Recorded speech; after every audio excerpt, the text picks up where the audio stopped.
বাঁকুড়াতে নতুন প্রতারণার ফাঁদ। জনমত সমীক্ষার নাম করে প্রতারণা, পুলিশের জালে দুই মহিলা সহ 5 জন। যে ঘটনা ঘটেছে, ভুয়ো পরিচয়পত্র দেখিয়ে তারা প্রতারণা করতে যান, সমীক্ষার নামে কাজ করতে যান ওই 5 জন। তৃণমূলের স্থানীয় ওয়ার্ড কমিটির সম্পাদকের নজরে বিষয়টি আসতেই বাঁকুড়া সদর থানায় জানানো হয়। এরপরে ওই 5 জনকে গ্রেপ্তার করে পুলিশ। সোমবার ধৃতদের বাঁকুড়া জেলা আদালতে পেশ করা হয়। বাঁকুড়া জেলা আদালত অভিযুক্তদের 2 দিনের পুলিশ হেফাজতের নির্দেশ দেন। এলাকায় এসে সার্ভে করছিল, নানা রকম ভোটার কার্ড, আধার কার্ড তথ্য চাইছে। যখন জিজ্ঞাসাবাদ করে ওর আগে যে আপনাদের কাছে কোনো পারমিশন আছে, লোকাল আমাদের প্রশাসনকে জানিয়েছেন, মানে কাউন্সিলর বা চেয়ারম্যান থানাতে কোনো পারমিশন আছে, তার কোনো রকম পারমিশন কপি দেখাতে পারেন, যাতে না মানুষকে ফ্রড করতে পারে। তার জন্য লোকাল প্রশাসনকে আমরা ফ্রড মনে করছিলাম যে যদি আরো নেক্সট টাইম বা অন্য কিছু ঘটনা ঘটে যেতে পারে। এখন তো ডকুমেন্টস বিস্তৃত, সবাই কাছে সব ডকুমেন্টসের সঙ্গে যুক্ত লিঙ্ক।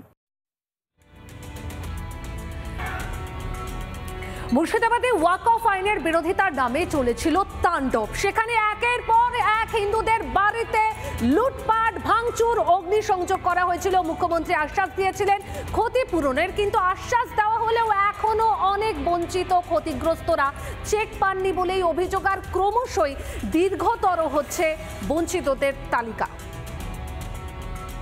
এখানে আরেকটি ফ্যান দেখতে পাচ্ছি, এই ফ্যানটাও কিন্তু ভাঙা হয়েছে। এই যে আলমারি, এখান থেকে কিন্তু সমস্ত কিছু টাকা পয়সা লুট করে নিয়ে যাওয়া হয়। এর পাশাপাশি দরজা ভেঙে ফেলা হয়, এখনও কিন্তু সেই ছবি স্পষ্ট বোঝা যাচ্ছে। এই ঘরে আগুন দিয়ে পুড়িয়ে দেওয়া হয় সমস্ত কিছু। ধুলিয়ান পুরসভার 16 নম্বর ওয়ার্ড।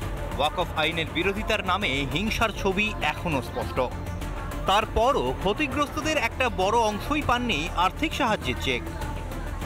চেক পাইনি, এখনো চেক এখন পর্যন্ত পাইনি। ডিএম স্যারকে বলতে গেলাম, বিডিও অফিস, ডিএম স্যার বলছে আপনার বাড়িতে দেখে এসছে, আপনি কি পাননি?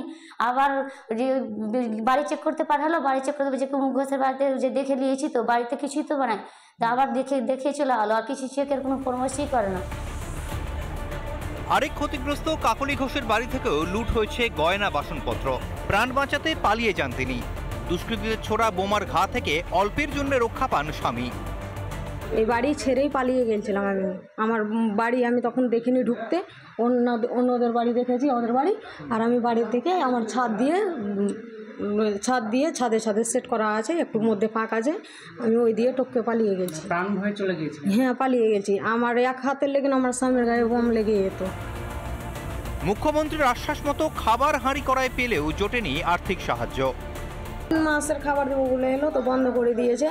আর মুখ্যমন্ত্রী মমতা বলে গেছিল কি যারা চেক পেলেন তারা পেলেন, আর যারা না পেলেন তারা নাম লেখাবেন, আপনারা দ্বিতীয় পর্বে পেয়ে যাবেন। কিন্তু এখনো পাইনি। ক্ষতিপূরণের পাশাপাশি এলাকায় স্থায়ী বিএসএফ ক্যাম্পের দাবিতে অনড় আতঙ্কিত পরিবারগুলি। ধুলিয়ান পৌরসভার 16 নম্বর ওয়ার্ড থেকে সৌমিত্র দাস, রিপাবলিক বাংলা। নানা ধরনের কন্টেন্ট দেখার জন্য লাইক করুন, শেয়ার করুন আমাদের ফেসবুক পেজ, সাবস্ক্রাইব করুন আমাদের ইউটিউব চ্যানেল। পাশাপাশি অন্যান্য ব্রেকিং নিউজের জন্য অবশ্যই চোখ রাখুন রিপাবলিক বাংলায়।